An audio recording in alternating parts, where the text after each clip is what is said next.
In the heart of a vast green valley stood an ancient tree, so tall its crown seemed to touch the clouds.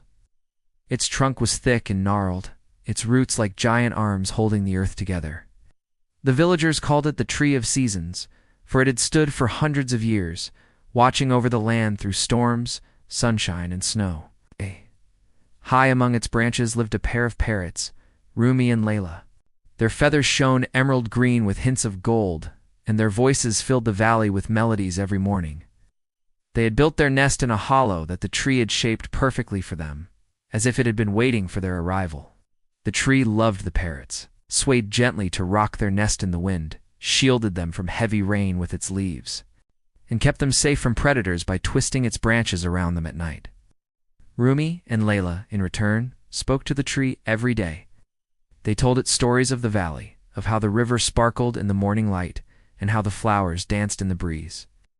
The tree never replied in words, but its leaves would rustle with joy whenever they spoke. One summer, a terrible drought struck the valley. The river dried, the flowers wilted, and many trees lost their leaves. The Tree of Seasons, though old and weary, kept its branches green, drawing water from deep underground. But this took a toll. Day by day, its bark began to crack, and its branches grew heavy and weak. Seeing their home suffering, Rumi and Layla made a decision. Every morning, they flew far across the valley to fetch drops of water in their beaks from the last remaining spring. They would return and drip the water into the tree's roots. Day after day, they worked, never stopping, even as the heat scorched their wings. Months passed. At last, the rains returned. The valley bloomed again.